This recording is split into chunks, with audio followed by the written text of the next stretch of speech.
Okay. Um, to the extent that this is a complicated issue with some uh, perhaps contradictory goals, it's further complicated by the fact that we have federal law that nobody knows the future of. And it's, it's the law that it is. It's not just any law. It's a particular law dealing with a sensitive subject. So my hope is that we can give Bradley some feedback. We can get an amendment that we're comfortable with uh, today at some point, and then have the other committee take a look at it. By the other committee, I mean the House GovOps committee. So I'm done, Bradley, if you want to take it up from there. Bradley Showman, Office of Legislative Counsel. And I'm going to share my screen. I'm going to do this in two ways. First, I'm going to remind us of what the language in the Senate bill is. And that up here. And so this bill would conform the definition of hemp at a state level to federal requirements or federal definitions. So hemp product or hemp infused product means any product with the federally defined THC, tetrahydrocannabinol concentration level for hemp. And The page. we are on page 35 of Senate Bill 323. And we scroll down, notwithstanding the definitions in subdivision A, so notwithstanding, hemp or hemp-infused products do not include any substance, manufacturer, intermediary, or product that is prohibited or deemed a regulated cannabis product by administrative rule of the board or is not lawful in interstate commerce, right? And so it's federal laws defining cannabis in a certain way, or excuse me, defining hemp in a certain way to have a limit amount of THC content in it. If something has more than that, it's cannabis, and it's prohibited in interstate commerce. It's cannabis. It is a Schedule I drug. Anything less than the federal level of THC concentration is hemp, and hemp is not unlawful. And so states are free to create a market and things of that sort. Bradley, just for clarification, the federal definition is kicking in November, or Eventually, if nothing changes, the federal definition will kick in November. And so let me tell you what the federal definition is. And the federal definition is changing.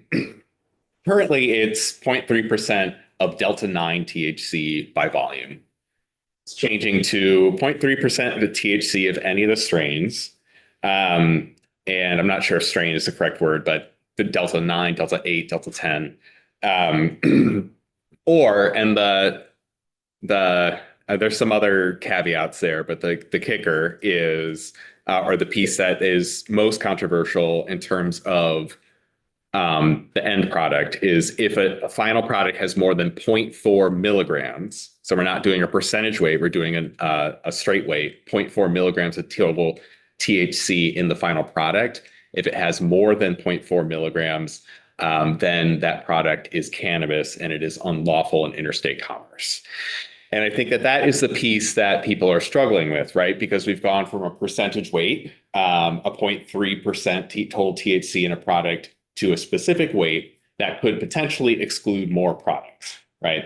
And so that is that is a bit of the rub in terms of this new market that might exclude some products that are currently hemp products under the law. I think we've heard testimony that it would exclude not just some, but a lot. Okay. Okay. Yeah. And so that's a problem.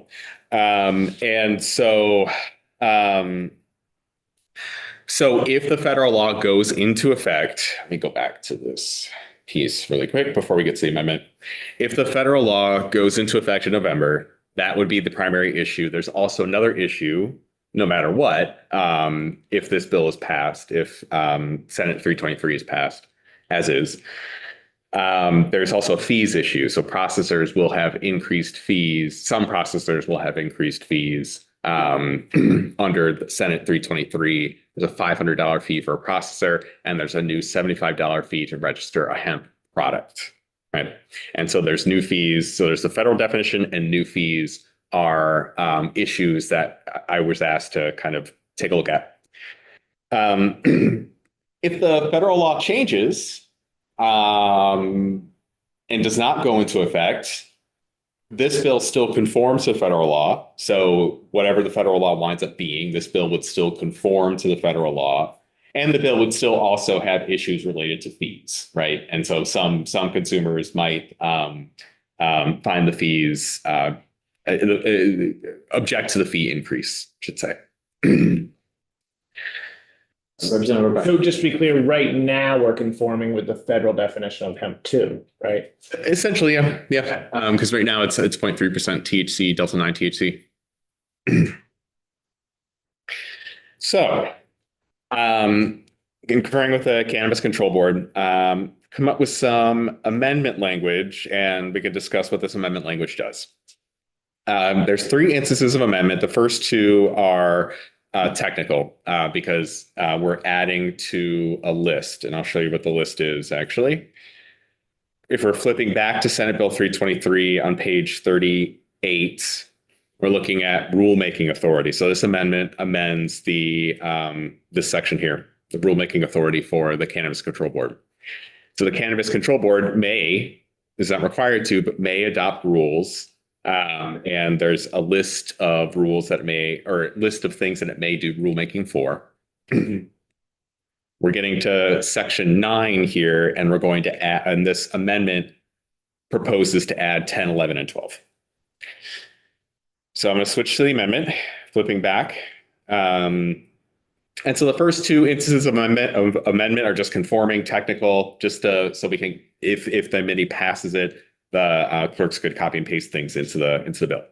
The third instance of amendment is the substantive piece, and I'll go through each of those, adding 3 possibilities for rulemaking. Subsection 10, subdivision 10 would permit the board to define craft processors as a class of small business with different needs and risks, and exempt craft processor licensees from the requirements of the subchapter that the board finds to be unnecessary to protect public health, safety, and welfare.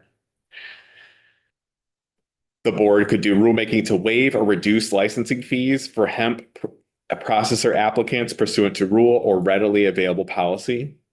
Or the board could do a rulemaking to exempt certain product categories from the requirement to register under this chapter. So what do these 3 things purport to do? So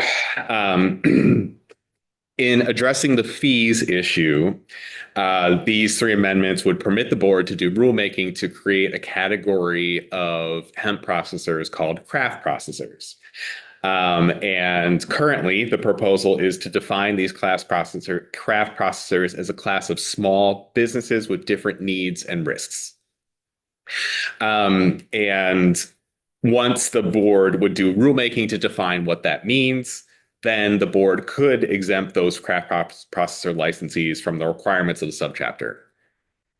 And in addition to fees, as a reminder, the requirements of the subchapter are annual registration, testing, labeling, advertising requirements and restrictions and things of that sort.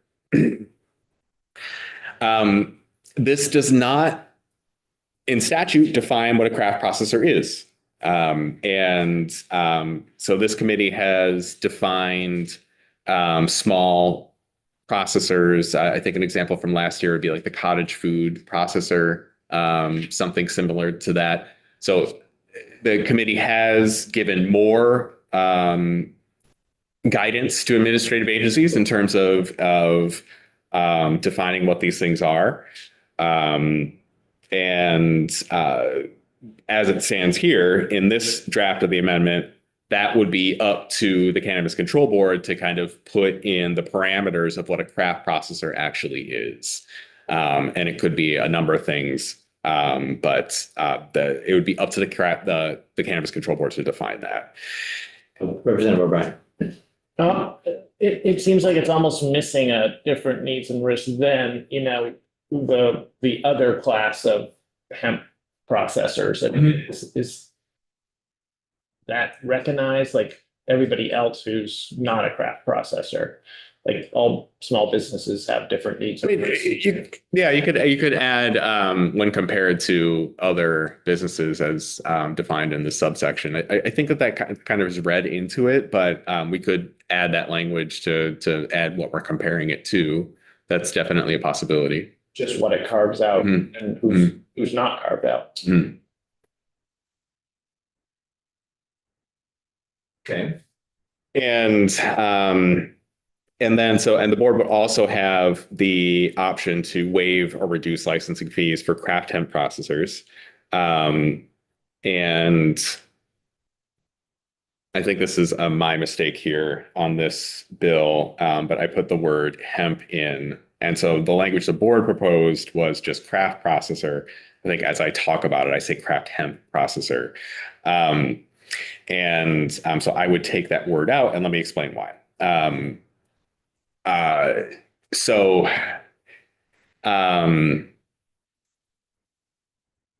No, actually, now that I'm thinking about it, I think what we're concerning about in this bill is hemp processors. So if someone is processing something that doesn't meet the federal definition of hemp, then it's not hemp, it's cannabis. And so that kind of leads to a second question. So if we can just put a pin in that really quick. But the sections here on 11 and 12 give the Cannabis Control Board to make rules. And they also suggested, instead of doing rulemaking, having a readily accessible policy, right? And so a policy might just be a memo posted on a website or available for inspection or something of the sort. But a policy does not have to go through rulemaking, so it doesn't go through public comment or it doesn't go by review on LCAR. So just flagging that for you.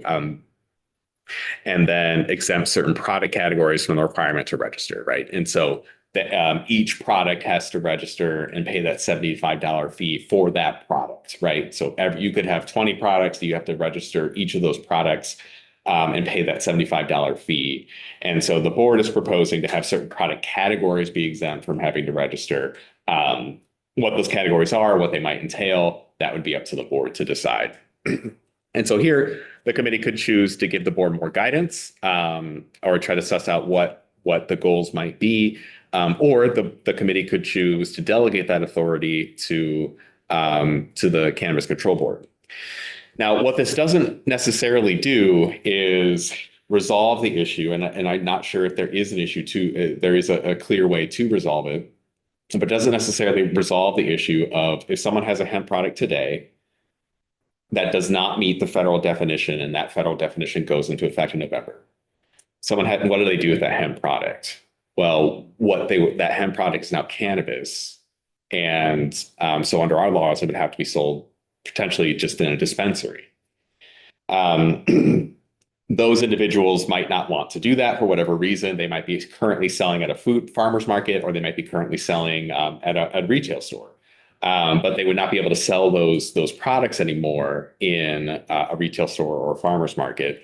And there isn't an easy solution for that. And I don't think that this contemplates what to do with those products, if anything different from treating them as cannabis. So before we take a question, can you just go a little bit further into why there isn't an easy solution? So this is the problem, I think, that's posed in the bill that and that we've been hearing testimony from small CBD businesses on. Well, I shouldn't say easy, because I think that's a judgment term.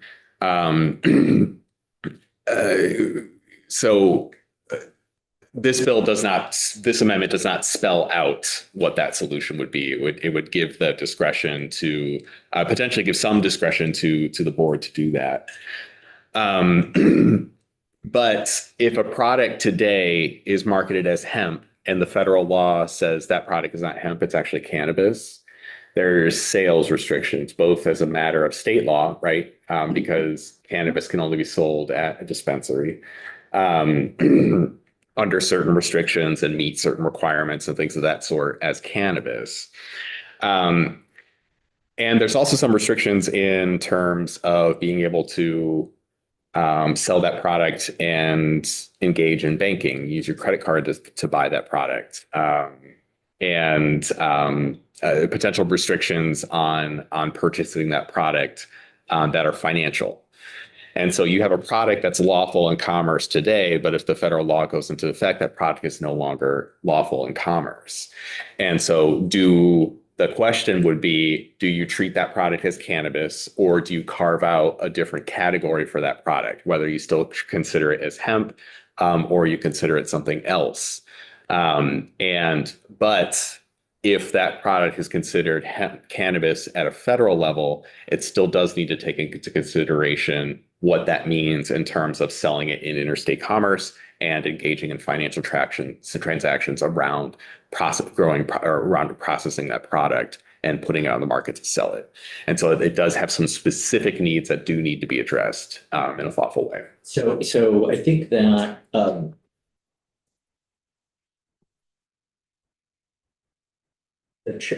the challenge would be to come up with a legal framework, statutory framework that allows a small processor who is has figured out a way to run a business that is only within the state of Vermont, that doesn't have a bank, or is, bank would be difficult to work with, doesn't have insurance, but a business that says I can still manage somehow. That's not up to us to figure out. Can we? And this is a challenge, and I think Bradley and I talked about this, and it's a difficult thing to try and answer. Is there a way for us to, notwithstanding those challenges that they would have, draft wording that would make it not illegal in Vermont for them to do that, and leave it up to them to figure out then it's not illegal, but how would they actually go about doing that? And I think that some testimony you heard last week was, well, they could sell it in a farmer's market, maybe, for example. Beyond that, it might be hard to find a retailer who would carry it. But again, we leave that up to the individual, and maybe to the retailer. But what would we need to do in order to make that work? And is what we would need to do contrary or inconsistent with something else in the bill or in existing statute? So I think the rub is that product, from a federal definition point of view, is cannabis. And so whatever goes into registering a product as a cannabis product and selling that product as a cannabis product under current law would need to then apply to what was formerly considered hemp. So if you have something that has a 0.5 milligram of hemp, like a jar of honey, has a 0.5 milligram of hemp in it, you could, if it otherwise meets the definitions, right? Today, so let's assume today you can sell that as hemp. The federal law does not change, and you can't sell that as hemp anymore. There would need to be a state regulatory scheme in place to either, one, treat that as cannabis, which is what it would be, or two, define a third category for something that is hemp derived, that is neither hemp nor cannabis per se, perhaps, or it's cannabis, but cannabis with a lower THC content or something of the sort, however the committee decides to go about that. But it would have to kind of create a framework that would address the specific needs of that product, because it's not hemp anymore. It is cannabis if the federal law doesn't change, but the state may or may not want to treat that differently from cannabis. And so it would have to be coming up with the regulatory framework that kind of captures those products. Thank you. Representative Nelson. It's the non-intoxicating part. It's, you know, as we heard from Mr. Bellavance yesterday, you have cannabis, which is intoxicating. And then you have CBD products, hemp products that by design are non-intoxicating after they put it through the extract, you know, work their potion. And, you know, we gotta allow for them to have the intermediaries that pass over to the dark side, as I called it yesterday. But the non-intoxicating part, of course, if we wanted to, I think we could write policy to cover the non-intoxicating part. That the part that's hard is how do they handle their money? Yeah. Because when it's federally regulated, you know, we can call it non-intoxicating and have, you know, the Cannabis Control Board, which Mr. Bellavance was fine with the Cannabis Control Board having control of all this. So they offer protections for our Vermont growers from out-of-state companies that are bringing in intoxicating hemp products. Hmm. But it's the money part, and I, you know, like you alluded to, you could be at a farmer's market and say, well, I can take cash and cash only. But then that opens up the door for the people that want to have cannabis at farmers markets. And so, you know, start going down one of them slopes. Yeah. And, you know, there is a stigma for some of us of going into a dispensary to buy a full spectrum CBD oil, you know, tincture. And, you know, I also don't go into, what's that place that used to be right there in Waterbury that sold? You know what I mean? I don't go into certain other stores. Hmm. It wouldn't look good with House 43 packed out front. But anyway, So it's a bit of a conundrum, and Bradley and I went back and forth a little bit yesterday and got to a point where I said, I think we need more people having this conversation. So if you've got a question for Bradley, you know, a scenario, a what if kind of a thing might be helpful. and will we put the Cannabis Control Board in the hot seat sometime so we can quiz them more Maybe on it? not this morning. Yeah, But yeah, and I think that the language that Bradley's showing us is not necessarily word for word, but reflects the suggestions on the board. Representative Burt. So if I go to a dispensary right now, can I buy things like that? I don't think so. No. Can you buy what? Use your credit card at a dispensary. I don't think so, unless I'm wrong about that. But I don't. Yeah, I don't think so. That makes that a lot. Yep. Way this is written right now, if the federal law doesn't change and it is enacted as is, and the way this statute's written, are we looking at basically hemp is going to be lumped into cannabis? No. So if the federal law does not change, excuse me, if the federal law does not change, so Which means that the 0.4 million. yes. Okay. Sorry. would be enacted. Yes. No, I got the question reversed in my brain. Yeah. But yeah, no, you're correct. Yeah, there are some cannabis hemp products. If they don't meet that definition, the federal law does not change. It goes into place in November the way it's written. There are some hemp products that would be lumped into cannabis, and then you would have those financial restrictions. Yes. Which I'm getting the sense that that's quite a significant portion of current hemp products that are being manufactured now in the state would be put into cannabis. Potentially. Because, so in order to undo that, we would have to create a third category, I think you were saying, or another category in which we're saying, you know, whatever we want to call hemp still. Yeah. Is up to this THC level, whether that's a percentage or not. And that we can allow folks to sell that at things, say, as farmers markets still. And then have anything above that would be lumped into cannabis. And have to put in words about, I'm hearing that there's a bunch of different compounds that might not be in our statute, maybe it's in this one. Mhm. Still trying to wrap my head around this. Cannabinoids and whatnot that are being mixed together to make higher THC levels. Sure, yeah, lump that in with the cannabis, because if that's intoxicating, go with it, but let's protect the people that have the businesses that are set up now.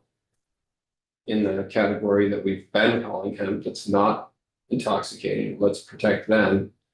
And then, but make the whole thing, if you want, contingent upon the federal government's stance. If it doesn't go through, then I don't, it sounds like everything was working fine before. Right? So, Is it possible to make it contingent on that, on what the federal government actually does? so if it doesn't become the case that 0.4 milligrams is the limit, and we have this language, I'm sorry, if we have the Senate bill's language, and there is no 0.4 milligram, how does that affect the CBD industry other than fees? So we know fees are a separate thing. Right. But don't forget about Okay. So there are two questions I want to address. First, so I just want to clarify, I'm not suggesting that the committee create a third category or something of the sort. I think I was using that more as an explaining device. You're free to do whatever policies that you'd like, but I was using it more of as an explaining device, right? Because we have hemp, and then we have cannabis. When the federal law changes, there's got to be this third category of things that were hemp that are now cannabis, and do you want to treat those differently? And then so I was using more as an explaining device as opposed to suggesting a policy. So I just wanted to be clear about that piece. And if the federal law changes to remove that 0.4 milligram total, which based on the witness testimony that I've seen, I think what is the thing that is kind of going to get a lot of stuff, make a lot of hemp products considered cannabis at a federal level. Then I think this bill is mostly, except with the exception of fees and registration, mostly business as usual. The exception is that we are moving from the definition of THC Delta 9 THC that's in our current statute. That's the THC percentage of Delta 9. You can only have 0.3% by weight. And this bill ties the definition of hemp to the federal law, and the federal law is incorporating all those other kinds of strains of THC plus the synthetic stuff, for lack of a better term. Yeah, and the stuff that you could, is not intoxicating, but you could change it to make it intoxicating and things like that, right? And so this bill does conform to the federal law, but it doesn't necessarily define specifically in Vermont what strains that we're looking at, if that makes sense. Bradley, what would happen, or what happens when a state, say we essentially confirm that we like the present definition of hemp, the federal definition of hemp, and then the law changes, but we've essentially codified that we like the former one. I'm just thinking, like, if there was a national prohibition on abortion, we've sort of codified in some ways that we liked the prior definition. Is it just fought out in the courts then? Not necessarily. Well, I mean, it would be fought out in the courts, but so if we just codify, or if the legislature, you just codified, when I say we, for the record, just when I say we, I mean the legislature, right? But so if you codified the 0.3% Delta 9 THC and just kept that definition, but the federal law changed to include Delta 8, Delta 10, all that other stuff. Just because we've defined hemp one way doesn't mean the federal government can't define it as cannabis. And so at a federal level, some things, if you had a cannabis product with, Delta 8 THC or something of the sort, the federal government could consider that cannabis or hemp product. The federal government could consider that cannabis. The state might consider it hemp. I think the question for that business person who's selling that product is that is a regulatory requirement, right? Because you have conflicting federal and state laws that are regulating this one thing. So from a regulatory perspective, I think the state might want to consider specific rules and things in place to kind of guide those businesses into making decisions and help them evaluate what the risks and things of that sort are. Of where we are with THC. Or sort of where we are with cannabis, right? But I think the big question would be banking and finance. And so if you have some products that are hemp and some products that are cannabis, and selling them together, then of course there's also things like labeling and things, but that could be taken care of. But I think the big question would be finance, and then also potential federal enforcement of drug law. I think you have that concern with cannabis anyway. So I think we're not going to try and have a conversation about fees this morning. We'll have to put that off until later today if we can all get back together. The question, though, that I want to just try and wrap up with is the language, and I guess it's language in section 10 there, subsection 10. This is, you referenced what that's being added on to, and I don't know if it's shall or may. May. It's may, okay.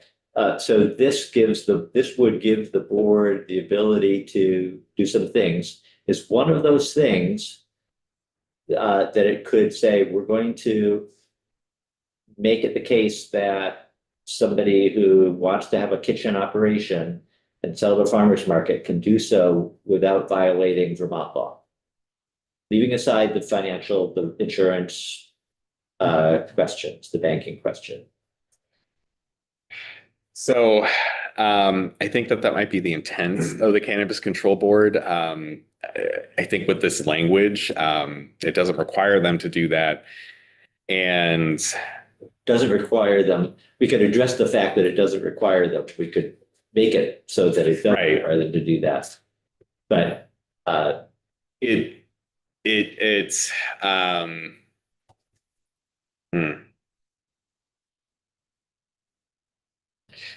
So I think in exempting certain product categories from the requirement to register as a hemp product, you might be registering as a cannabis product. I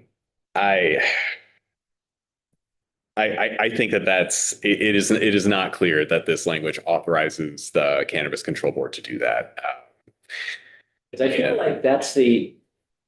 feel like that may be the intent ultimately of the legislature, if our committee feels that that's what we want to do, and we can persuade our colleagues that having that as, if nothing changes federally and it's 0.4 milligrams, but giving room, some space for those very small businesses that would like to still try to operate, that we want to see if we can do that. That's where I feel we're at. And maybe it's a good time to pause or stop for the morning. We can collect and see whether, or anybody, while we're still in the air, if you want to say, I disagree, or no, that's exactly what we want. Because I'm not sure that I don't want to be speaking on behalf of everybody else. I'm in complete agreement with it. I want to preserve the businesses that are already in place, and I want to enhance their growth potential. Yeah, That's what I want to see. absolutely. All right. So Processors. we may not be any closer to an answer or solution, but I think that helps anyway. That's been good, Bradley. Thank you. And I don't think the committee is going to vote on this amendment, but I would want to revise this if the committee decides that they want this specific language. Just let me know, because I might want to revise this before that. Okay. Yeah, I think we need to hear from the. So let's do this. Let's plan to be back here after the floor. You take a few minutes, but come on up. I think it's a shortish, probably an hour max. If Bradley, are you available? I am. If Patricia, if you can just first. Yeah, I'm available this afternoon. Patricia, if you could just ping me. Sure, Right. will do. And we'll see if the Cannabis Control Board is available. In the meantime, I'm sure that we can have some chats too, so. Thank you. Yeah. Thanks. Trivia is